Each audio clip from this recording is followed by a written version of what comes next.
Sarah Coleman is a citizenship coordinator at Royton and Crompton School in Oldham. She's about to use Comic Relief Red Nose Day resources to teach a lesson to her Year 7 class. On his way to visit her is Jeremy Haywood, an ex-teacher who now trains budding citizenship teachers at the Institute of Education in London.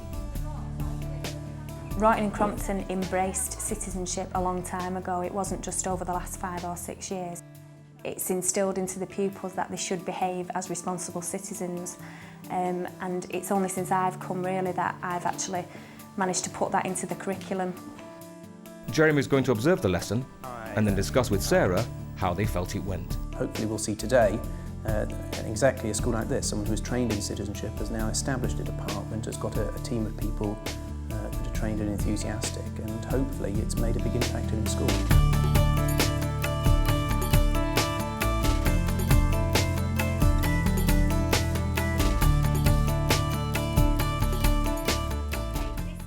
In the lesson today, I'm actually focusing on what makes pupils happy. I'm going to ask the pupils to think about what makes them happy, what makes other people happy who they don't know, and then also I'm going to ask them to think about wants and needs, emotional needs, and then to also understand that helping others be happy makes you happy. The subject of happiness is at the core of Comic Relief's commitment to citizenship education. They've produced a range of lesson ideas and visual resources to be used as a teaching aid in conjunction with Red Nose Day 2007. Well, the theme of Red Nose Day 2007 is the big one, and as part of that, we want young people in the UK to think about the big question.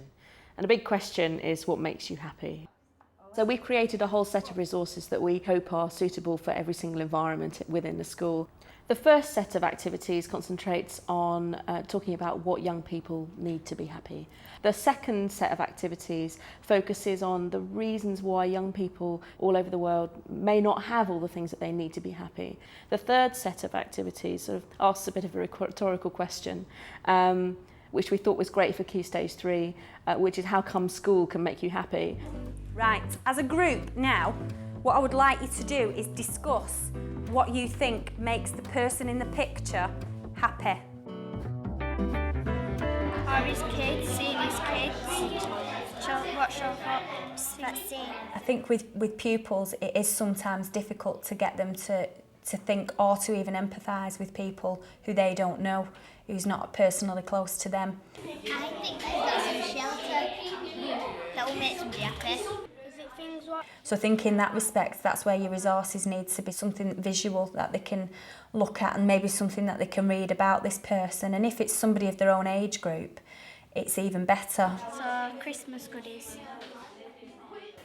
If citizenship's done well, it should be taught through a lot of discussion. There should be a factual basis, but it should be an opportunity for students to develop their own opinions and to discuss them in a calm and rational way with other students as well. So I think less traditional methods of teaching are probably more suited. What else? What other things did we write down that was similar, Amy? Having friends. Having friendships, yeah. Okay. So is there anything else that you picked up on? Holly? A dog. You're looking for the opportunity for students to participate and change something. And this is very different from most teaching. Most teaching you learn about the world as a static object, and you just learn about different aspects of it and how they work. With citizenship, you actually have a chance to interact with it and see yourself as part of that picture in the world. What I'm going to do now is I'm going to play you a very short DVD, and it's a clip of a young girl who lives in Africa, and she's just going to talk a bit about the things that make her happy. And while you're watching it, what I would like you to do is just think about if there's anything that you notice that she says that you would like to do that would make you happy. My name is Gary. I am 10 years old. I used to live on the streets and beg. I couldn't go home because my mum didn't have a job, so we had no money and no food. And I think during the lesson today, when I'm talking about things that they want, in the actual DVD, the young girl's saying she wants to go travelling and she wants to go to America and South Africa and places like that. And that's something that our children often want to do. So I think it's about relating to the children. Just because they're not living around the corner or opposite them on the same street, it doesn't mean that they're not like that person. My dream is to go in a plane. I visit South Africa. We'd want to touch obviously themes about wants and needs, the fact that without certain needs fulfilled, it's very hard to live a fulfilled, happy life, so that needs are very important. And perhaps to point that, although we take it for granted in this country, there's many places in the world where young people's needs aren't fulfilled. I think it's about encouraging empathy, and through the DVD we can actually do that and try and make it more relevant to them. Once Sarah's shown the students the DVD, she develops a theme of wants and needs using a card sort. What I would like you to do is, in your pair, I would like you to sort the cards into wants and needs, and I'm going to give you about 5 minutes to do that, please. In good citizenship teaching this year should try and do sort of pair discussion, group discussion, building up to whole class discussion, lots of ways to make pupils feel confident about giving their opinion in school. That's one. Okay, and are there any you weren't sure about? You explain to me why you think that's a want. Because you can live without like going to church, so you don't actually need it. I think it's a really encouraging type of subject and a very positive type of subject, because somebody can't fail at being a citizen, hopefully, and it's something that all children can get involved with. Yeah, there was education, business. And what did you put that in then? Is there any that you're not sure about, which column they went in? To get pupils switched on, to see that these are important issues, they're issues that do affect them, but also that the way that they live their lives impacts on other people. I think that's a real challenge. Sarah's also given the class blank cards to get the children to think about their own individual perspective. Could they like scribble? The last thing that I'm going to ask you to do is, I'm going to give each pair a set of questions, and I want you in your pair to interview each other about some of the things that you've just done, and then I'm going to ask everyone to just feed back what their answers were. Okay? TV. Well, it wouldn't be the end of the world, but I think that what if you didn't have a mobile phone? I wouldn't really mind because... In terms of their thinking, their moral development, their social development, abstract concepts about society are starting to be formed in more concrete terms.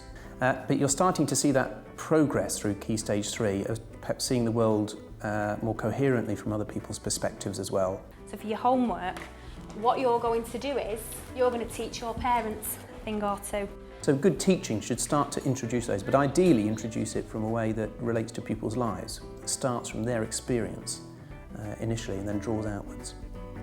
As the children head home, Jeremy sits down with Sarah to talk through the lesson. In classes where you're asking pupils to have quite open discussions, they need to feel that what they say is going to be valued by the teacher, and also that if they say something, other pupils sort of won't laugh or take the mickey out of it as well. Well, what I thought stood out for me as one of the features of the lesson is the fact that the students did feel quite psychologically safe in the room. They were all happy to answer questions, to speak in front of others, and I think that's testament to your teaching.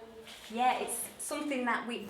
And I can see it's little things that you do when you go around to the groups. Often you kneel down so that you're on their level, you make good eye contact, you're smiling, you're being friendly with them as well. Well, I'm going to sort of talk over a few points, okay. and none of them are critical at all. It's just ways of sort of throwing ideas around about. Perhaps we'll start with the video. Yeah. It obviously did make quite a bit of an emotional impact. We had no money and no food. Living on the street. They were sort of critically involved in the watching, which I thought was good. But I thought it may have been better maybe to sort of set up a little about what country they're from, and perhaps compare average wealth and some things like that. To set it into context a bit more in that way. Yeah. So it did feel as if it was just a bit of a jolt, isn't it, from suddenly from... What makes you happy, and then, I understand what you watch mean, this, yeah. One thing I'd be slightly wary about, and again, in the use of the video, which I think it needed perhaps a bit more priming, is that the stereotyping of everyone from Africa isn't having their needs met and is having a very hard time. And I think it's... At year 7, it's part of perhaps a simple world view, but it's about that age that needs to be unpacked and go beyond the stereotype.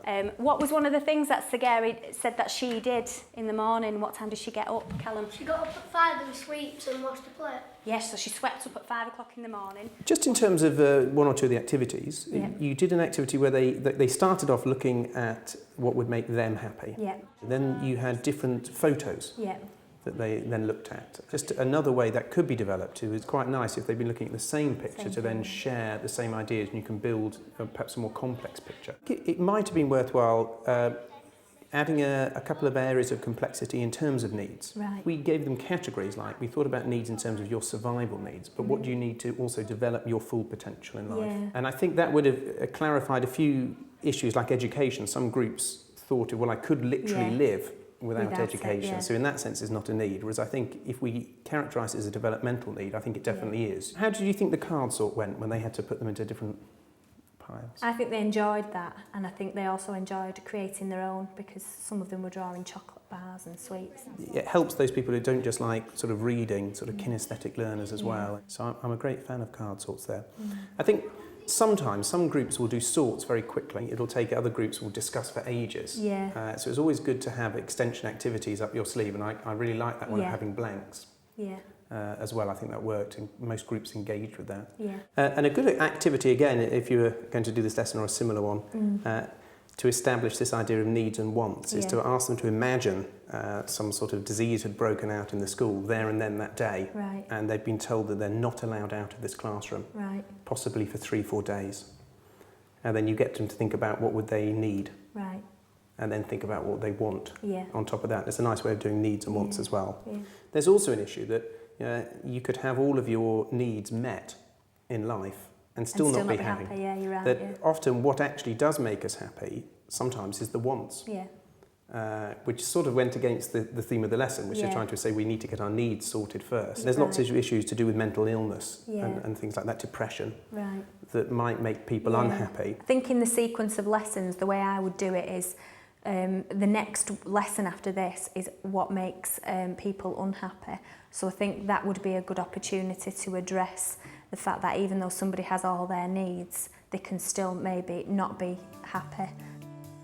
I thought the advice from Jeremy was really, really useful.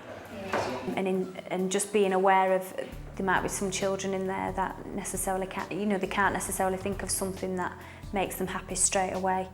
And also maybe using different techniques in the lesson to encourage more participation amongst the pupils, so that it's not just the quickest answer first. I think she achieved quite a lot in a fairly short space of time. I like the way she'd used the needs and wants cards. I think that was a really good main activity, and the pupils grasped that quite well. In terms of the resources, I think the resources worked very well, and Jeremy was supportive of a lot of the things that we did use in the lesson. She used the video. I think perhaps a bit more could have been done with that. I mean, you probably could spend a good sort of 20 minutes on that just by doing some work beforehand, and perhaps a bit more Q&A after as well. It was just about tweaking different activities and providing extension work for pupils that maybe have finished first. So I found the advice and the information really, really useful. None of the activities lasted too long. I thought for a year 7 you can't keep the focus on one thing going for too long, and I thought she changed it nicely. The pacing was good, the timing was right, and she had a nice plenary at the end.